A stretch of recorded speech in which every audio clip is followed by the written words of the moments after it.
Pregnant journey becomes a nightmare as my husband's best friend's guest overstays her welcome, disregards our boundaries, and claims refuge. I am 31 years old and identify as non-binary, she/they. I present as feminine so female pronouns are fine with me. Today I am officially 36 weeks pregnant. A few months ago I started having severe health issues. I get these severe chest pains and high heart rate. Since elevated heart rate is normal during pregnancy, each doctor shrugged their shoulders and told me to lay down, and they never addressed the chest pains and the feeling that I was having a heart attack. After 2 months my husband and I found a solution. If anyone is interested, it was low sodium levels. I now drink 2 sugar-free Gatorades a day, and if the chest pains start I lay down, eat a bag of chips, and I'm good after a while, but the health problems have persisted. I'm developing symptoms of preeclampsia and the chest pains are getting worse, where my normal solutions haven't been helping as much. I live with my husband A, 28 meters, and his best friend K, 27 meters, in a tiny 2-bedroom apartment. There is barely enough room for the 3 of us, and now we have to worry about bringing in a baby for at least a year before we can move to somewhere bigger. More context, K and A have been friends since they were 15 and consider themselves brothers. I also consider K to be like a brother-in-law to me. K has been diagnosed with schizotypal, basically it's on the lower end of the schizophrenia spectrum. He also has almost no life experience. He's learning about etiquette in the world, what to say in specific circumstances, asks us if someone says or does this what does that mean, etc. 3 weeks ago K brought an overnight guest over, L, 35F. All I knew about her at the time was that she has 5 kids at home. I asked who was watching the kids while she was here and she said she had a babysitter. Honestly, I didn't blame her for wanting a weekend away from the kids. Oh, Weaver, she has barely left. She's been at her own house maybe 5 days out of the 3 weeks. She mainly stays in his room except one day she asked if she could help do the dishes. Like mentioned earlier, I have been dealing with months of health issues on top of being pregnant, so dishes had gone to the wayside. She cleaned my kitchen for me and I could not express to her how thankful I was for it. It gave me the energy to start cooking again, and I even deep cleaned my fridge. However, at that point she had been here for 2 weeks and I was ready to talk to Kay about the proper etiquette of overnight guests. 3 nights maximum, with almost a week in between visits. Anything more than that is overstaying. This is where I expose my throat as the Wolverine claws come. 4 days ago Kay confided in us that 3 days prior, the one day that Elle was back home, she tried to kill herself, so she was using our apartment as a refuge. I was not comfortable with this and expressed it to K and A. I am already dealing with health issues and being pregnant. I need rest and a relaxing home environment before my baby arrives, and she needs psychological help. I have been suicidal. The first time I tried to kill myself was 206, the second time in 2019, and going to the psych ward was exactly what I needed at the time. I got the care and resources that I needed and I pushed them to push her to do the same. I did not want her in our home. My husband A promised that I wouldn't have to worry about anything, all I have to focus on was me and our baby. I told him that was like sitting me in front of a tornado and saying, hey, don't worry about that tornado, you'll be fine. And Elle ended up staying. She got groceries that night, and included in that was a liter of Bacardi that she immediately tore in two. Like I said, I have been suicidal before and I suggested that this is not the best idea for everyone's mental health, but K, L, and A still killed the whole bottle. My husband A, I don't care if he gets drunk. He gets giggly and kisses me a lot and tells me he loves me. K, however, does not know his limit and he spent the entire night throwing up. I got so mad that night I sat with K, L, and A. Once they had sobered, they had started drinking at like 4, so they were sober by like 9, and we established boundaries as a house. A typical stay for an overnight guest is no more than 3 nights, every week or every other week. Elle promised that she would leave in the morning because she had been here for 3 weeks more often than she hadn't been here. I let her know if she needs resources to let me know and I can help. She said she had a doctor's appointment the next day, so I felt if she expressed her needs to her doctor then she can leave our apartment safely. The next afternoon she brought more groceries for us. She said it was a thank you for letting her stay and I thanked her for the groceries. She talked about wanting fried zucchini or something. I assumed that she had bought a bag of zucchini crisps or something with the groceries. When she left I saw that she had bought oil, whole zucchinis, and breadcrumbs, and I realized she had invited herself to use my kitchen to cook. I know during this next section I did wrong. I'll show my ass to be spanked here. My kitchen is my domain. I have been in the restaurant industry since I was 15 and I am a fucking good cook, and since I'm currently unemployed that is how I provide for my family. You know how cats are territorial over their space? That's how I am with my kitchen.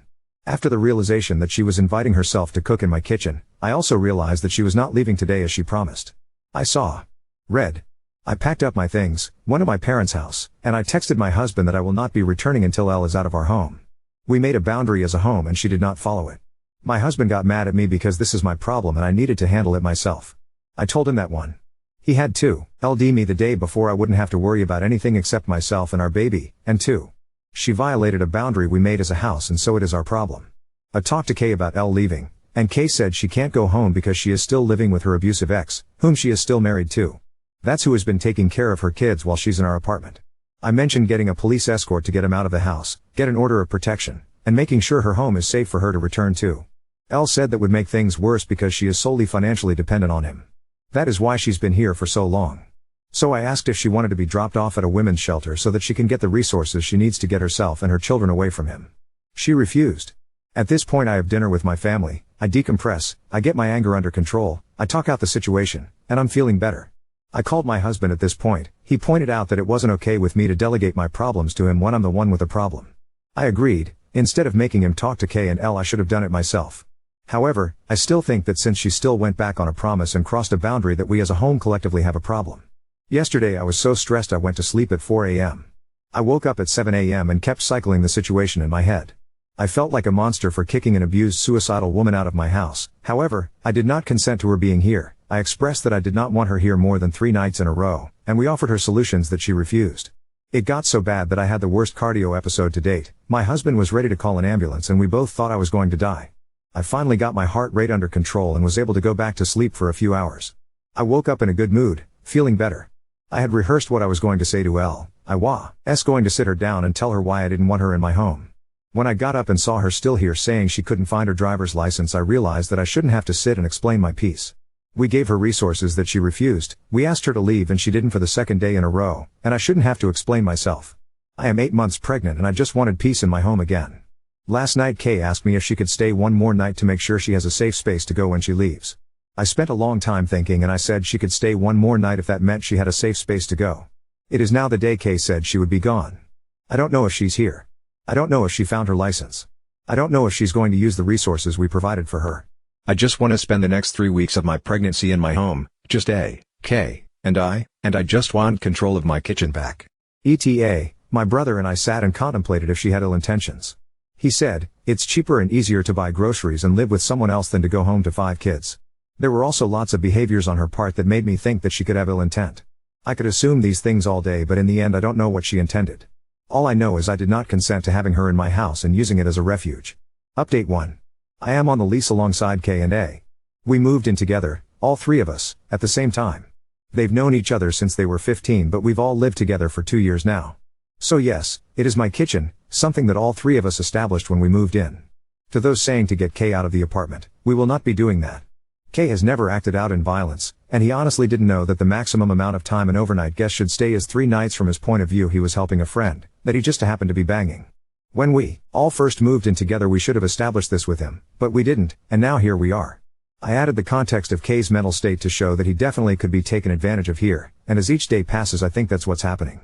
I agreed when we first moved in with my husband and K that K can stay with us for as long as he likes. Sometimes he needs help remembering to eat and just needs a little help and support in his life. When we bring up issues with him, he's always good about trying to fix things. To the commenter who said my husband is a dillweed, you are correct, he acted like a dillweed here. When I got home from my parents' house we sat and had a long come to Jesus talk, and now his rhetoric has changed. Especially when he saw how this was affecting my health. He changed his tune real fast and he wants her out of our apartment as badly as I do. I'm also glad that people are stating what I've been saying since the beginning. It sounds like she's using him so that she doesn't have to take care of her 5 kids anymore. She is comfy and cozy in our peaceful home, and based on her behavior she is trying to slowly move in with us. I will admit, the fact that A and K saw nothing wrong with this made me feel like I was going crazy. As soon as L leaves, we're having another house meeting to talk about why I was so upset, and how we're going to act from now on. I'm also going to be asking K not to have any overnight guests here until we move into a bigger place. I want to rest and recover and raise my baby without having to worry about anyone K brings home. And to those who said this situation is dangerous to my health, you were right. A few hours after this post I found that I could not calm down and felt something was wrong. I checked my blood pressure and it was 168/98. My husband and I ran to the ER where it calmed down to 140/90, enough for the doc to be concerned, but they released me. I have had perfect blood pressure my whole life, so for it to be consistently 140 is making me even more stressed. And while we were at the hospital we got a call from K. Guess what? Elle still hadn't found her license and was still in our apartment. Elle says she's going to have a friend come get her car and herself at 8 a.m. sharp tomorrow morning. At this point I need to remain calm. I just took deep breaths and all I said was okay. If I do anything else I'll put myself and my baby at risk. Update 2. I would like to go up to bat for my husband. At the beginning of this week, back when we just thought she was a suicidal abused woman, my husband had no problem with her staying as long as she'd like, because if she's here, she's not being abused at home. This is one of the reasons why I felt like a fucking monster for not wanting her in our apartment. Once he saw how deeply everything is affecting me health-wise, and I started pointing out how her story wasn't adding up, he completely changed. He's going to escort her out of our house today, even if he has to drive her home himself. He's sleeping now, I'll wake him before I go. To the person who said we are easy marks for con artists, you're correct. K, A, and I have all been in severe abusive relationships before, and we all in the boat of believing women when they say they're being abused. But like many of you have pointed out, her story isn't adding up. This comment section has empowered me in ways you guys don't even realize. I now know that I was not wrong for wanting her out of my home. My reaction wasn't strong enough. Someone suggested I have just as much say and power in the apartment as Elle does simply because I don't pay rent. To them I say, ha. As stated, I am on the lease. K and A pay rent and I contribute by making sure they are fed. I leave big household decisions to them, but in the politics of our house we are all equal. And to those who don't understand that in rental agreements overnight guests are only allowed to stay a maximum of 3 nights, guess what? Overnight guests are only allowed to stay a minimum of 3 nights. As per the rental agreement. I don't have the strength to explain any further than that, so feel free to educate yourself. And to those concerned with my health, genuinely, I thank you. It's been a rough pregnancy, and ever since this started at the beginning of this week things have gotten concerningly worse. My usually perfect blood pressure is now constantly spiking and is consistently higher than usual. In the last 4 days I've had less than 20 hours of collective sleep. Last night was 3 hours. I watch people read Reddit stories on YouTube before I go to sleep and I kept finding myself not comprehending what they were saying. My baby shower is tomorrow and I am not excited about it anymore. I'm not really excited about anything anymore. I already had plans to stay tonight at my parents' house so I could do baby shower prep in the morning. In hindsight I should have stayed at my parents' the first time until she left. This time, I'm packing extra clothes and I'll be there until further notice.